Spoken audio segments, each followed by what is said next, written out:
আমার একটা ছোট্ট ভাই ছিল। সে ক্লাস ৬ষ্ঠ শ্রেণীতে পড়ে। সে আমাকে প্রায় বলতো, আপু, আমি তোমাকে বিয়ে করতে চাই। তার মুখের সব কথা শুনে আমি বলেছিলাম, এ হয় না। তারপর একদিন রাতে হোটেলে নিয়ে যা করেছিলাম, তা যদি জানতে চান তাহলে গল্পটি মনোযোগ দিয়ে শুনুন। আমার নাম সুমাইয়া। বাবা মায়ের আদুরে একমাত্র মেয়ে আমি। আমার পরিবারের 2 ভাই 1 বোন। আমার বড় ভাইয়ের নাম আবুল, আর ছোট ভাইয়ের নাম শিমুল। আমি কলেজে 2nd ইয়ারে পড়ি। আমার বয়স 20 বছর। আমার লাইফ আর 10টা মেয়ের মতো স্বাভাবিক না। অনেকেই বাজে মন্তব্য করতে পারেন। কিভাবে বিচার করবেন সেটা আপনাদের ইচ্ছা। আমি কলেজের 1st ইয়ারে পড়ি। আমার ছোট ভাই শিমুল মাত্র ক্লাস 6ষ্ঠ শ্রেণীতে পড়ে। শিমুলকে আমি ছোটবেলা থেকে অনেক স্নেহ করতাম। শিমুলকে আমি বোকা ভাবতাম, কারণ ও সবসময় বোকা হয়ে থাকত। আমরা 2 জন একই রুমে থাকি। শিমুল ভূতের গল্প পছন্দ করে। শিমুল যখন ছোট ছিল তখন আমি ওকে ভূতের গল্প পড়ে শোনাতাম। শিমুল ভূত এবং ভূতের গল্প ভয় পায়। শিমুলকে যখন ভূতের গল্প শুনতাম তখন গল্প শুনে ভীষণ ভয় পেত, কিন্তু তারপরেও গল্পগুলো শুনতে। কলেজে ওঠার পর আমার মনটা সব সময় অস্থির হয়ে থাকত। কলেজের ছেলেগুলো সবসময় আমার পিছনে লেগে থাকত। আমি কাউকে পাত্তা দিতাম না, কারণ আগে মনে করতাম আমার পরিবারের সবাই খুব সম্মানিত। আমার উচিত আমার পরিবারের সম্মানটা ধরে রাখা। একদিন শিমুল কোনো এক ভূতের ছবি দেখে মোবাইলে মুভি দেখেও ভীষণ ভয় পায়। এতটা ভয় পায় যে নিজের বিছানায় একা ঘুমাতে ভয় পাচ্ছিল।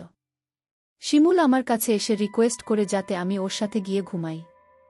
আমি প্রথমে ওকে নিয়ে খুব হাসাহাসি করি, কিন্তু আমি দেখি ও সত্যিই ভয় পেয়েছে। কিছুতেই একা ঘুমাতে যাবে না। কিছু উপায় না পেয়ে আমি ওর সাথে শুতে গেলাম। আমার উদ্দেশ্য ছিল এই যে শিমুল ঘুমিয়ে পড়লে আমি নিজের বিছানায় ফিরে আসে। অনেকক্ষণ হয়ে গেলে আমি ভাবলাম শিমুল ঘুমিয়ে পড়েছে। নিঃশব্দে ওর বিছানা ছেড়ে নিজের বিছানায় চলে এলাম। কিছুক্ষণ পর শিমুল ঘুম থেকে উঠে বসে। আমি দৌড়ে নিজের বিছানায় ছেড়ে ওর কাছে গেলাম। ভয়ে চিৎকার করছে। আমি শিমুলকে বললাম, কি হয়েছে তোর? শিমুল বলল, আপু, তুমি আমাকে রেখে অন্য রুমে চলে গেলে কেন? আমি একা একা থাকতে ভয় পাই। তাছাড়া আমি ভূতকে বেশি ভয় পাই। ও কান্না করা শুরু করেছে। আমি শিমুলকে সান্ত্বনা দিয়ে বললাম, লক্ষ্মী ভাই আমার, তুই আর কাঁদিস না। আমি কথা দিলাম কাল থেকে তুই আমার রুমে একসাথে ঘুমাবি। সত্যি বলছো আপু? কাল থেকে আমি তোমার রুমে ঘুমাব? হ্যাঁ, সত্যি বলছি। আমার ভাই একা একা রুমে ভয় পেয়ে কষ্ট পাবে, এটা আমি চাই না। আমি বুঝতে পারলাম ও ভীষণ ভয় পেয়ে আছে। আমি কোনো উপায় দেখলাম না। শিমুলের পাশে শুয়ে পড়লাম। শিমুল কিছুক্ষণ পরেও চিন্তা করে উঠল। আমি বললাম, কি হয়েছে শিমুল? শিমুল বলল, আপু, আমি ভূতের স্বপ্ন দেখেছি। শিমুল তখন ভয় পেয়ে গেল। আমি বললাম, আমি তো তোর পাশে আছি। শিমুলকে আমি যতখানি বোকা ভেবেছিলাম আসলে সে ততখানি বোকা না। এখন থেকে প্রতি রাতে শিমুল আমার রুমে ঘুমায়। একদিন রাতে শিমুল আমাকে এমন একটা কথা বলল যা শোনার পর আমার দম বন্ধ হয়ে আসছিল। ও আমাকে বলল, আপু, তুমি অনেক সুন্দর। আপু, আমি তোমাকে বিয়ে করতে চাই। আমি বললাম, বোকা তুই এসব কি বলছিস? আমরা বিয়ে করতে পারবো না। কেন আমরা বিয়ে করতে পারবো না? আমি বললাম, কারণ আমরা ভাই বোন। শিমুল জিজ্ঞেস করুন, ভাই বোন হলে কেন বিয়ে করতে পারবে না? আমি বললাম, যাদের মাঝে রক্তের সম্পর্ক আছে তারা একে অপরকে বিয়ে করতে পারে না। ধর্মে নিষেধ আছে, না মানলে পাপ হয়। শিমুল বলল, নবী আদমের যুগে তো তারা বিয়ে করেছিল। শিমুলের কথা শুনে চমকে উঠি। শিমুলকে জিজ্ঞেস করি, কে বলেছে এসব? শিমুল বলল, ওকে কেউ বলেনি। ও নিজে অন্য একজনের কাছ থেকে জেনেছে। শিমুল আমায় বলল, আপু, যদি বিয়ে করতে না পারো তাহলে আমি তোমার কাছে একটা কিছু চাইব। আমি বলেছিলাম, কি চাইবি বল? আমার কাছে থাকলে অবশ্যই তোকে দিব। শিমুল বলল, আপু, আছে তোমার কাছে, তুমি প্রমিস করো দেবে। আর যদি তোমার কাছে না থাকে তাহলে আমার কোনো আপত্তি নেই। আপু, আরও একটি কথা বলতে চাই তোমায়। তুমি কি জানো আবুল ভাই প্রতিদিন রাতে মায়ের ঘরে যায় এবং কি করে তা কি তুমি জানো? আমি শিমুলের প্রতিটা কথা শুনে আমার বিরক্ত বোধ লাগছে। আমি শিমুলকে বললাম, আবুল প্রতিদিন রাতে মায়ের ঘরে গিয়ে কি করে বলতো? তখনও যা বলল আপু, বাবা মায়ের সাথে যা করে দাদাও তা করে। আমি বললাম, তুই কিভাবে দেখলি? আমি আপনাকে বললাম, তোমার বিশ্বাস হচ্ছে না। আমি ওর কথা বিশ্বাস করতে পারছি না। কারণ হোস্ট আমার সাথে কখনো মিথ্যা বলেনি। কিন্তু নিজের চোখে না দেখলে বিশ্বাস করা যাচ্ছে না। আজ বাবা বাড়ি নেই। শিমুলকে বললাম, আজ বাবা বাড়ি নেই। আজও আবুল দাদা মায়ের ঘরে গিয়েছে কিনা। শিমুল বলল, আবুল দাদাকে মার ঘরে ঢুকতে দেখেছে। আমি সিদ্ধান্ত নিলাম, আবুল মায়ের ঘরে গিয়ে কি করে তার রহস্য জানতে হবে। আবুলকে নিয়ে মায়ের ঘরের সামনে গেলাম। মায়ের ঘরের দরজা ভেতর থেকে লক করা। আমি কি জানালা দিয়ে চোখ রাখলাম। এই দৃশ্য দেখার পর শিমুলের কথা শতভাগ বিশ্বাস করলাম। শিমুল আমাকে বলল, মা আর দাদা এই ঘরে কি করে। আপু তখন রাগান্বিত হয়ে বলল, কি করে সেটা আমার মুখ দিয়ে বলতে হবে নাকি? তুই দেখিসনি? তুই কি অন্ধ নাকি? আমি আপনাকে বললাম, আপু তুমি আমার সাথে রাগ করছো কেন? আমি আবার কি করলাম আপু? কাল বাবা আসলে আমি বাবাকে বলে দিব মা আর দাদার কথা। বাবা জানলে বাবার মনে অনেক কষ্ট হবে। আমাদের সুন্দর পরিবারটা নষ্ট হয়ে যাবে। আমাকেই পরিবার বাঁচাতে হবে। আমি শিমুলকে ঘরে নিয়ে আসলাম। শিমুলকে বললাম, আমাদের পরিবার একটা সম্মানিত পরিবার। আমাদের ঘরের কথা বাইরের মানুষ জানলে আমাদের সম্মান নষ্ট হয়ে যাবে।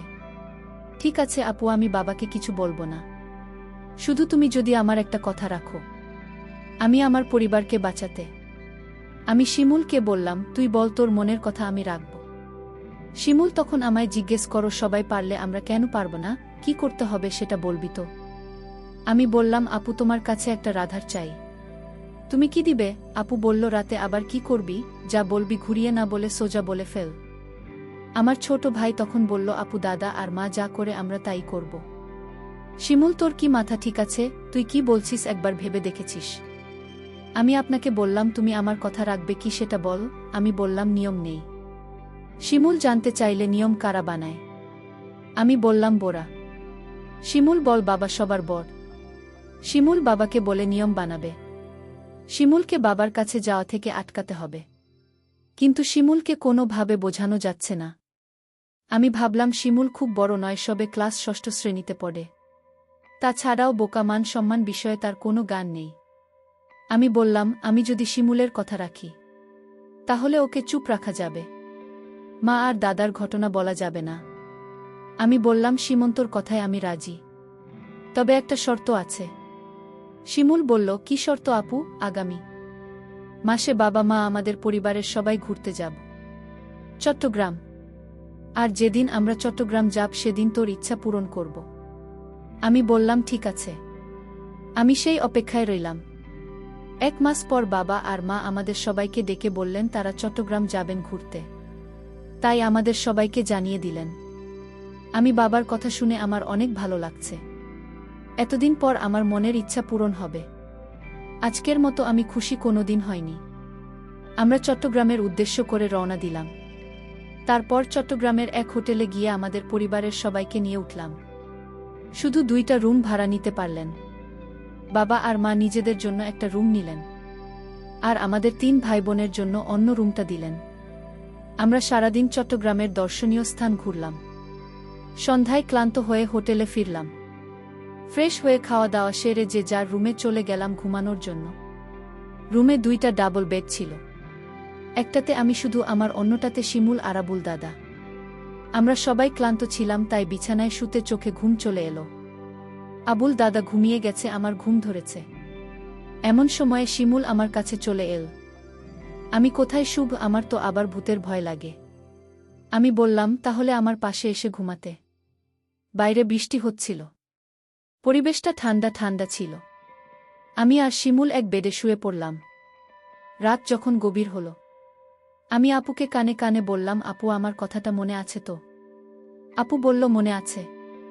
আপু বলল, এখন চুপচাপ ঘুমিয়ে পড়ো। আমি আপনাকে বললাম, আপনি ঘুমালে হবে। তাহলে তুমি যে আমায় কথা দিয়েছিলে তার কি হবে? আপু বলল, শোন, আজ তো পাশের বেডে আবুল দাদা শুয়ে আছে। বড় ভাই যদি জেগে যায় তাহলে সমস্যা হবে। আমি আপনাকে বললাম, তাহলে এখন কি উপায়? আপু বলল, তুই চিন্তা করিস না, কালের একটা ব্যবস্থা করব। আপু, কাল কি ব্যবস্থা করবে? আজ পারলেন না, এখন তুমি বলছো কাল পারবে।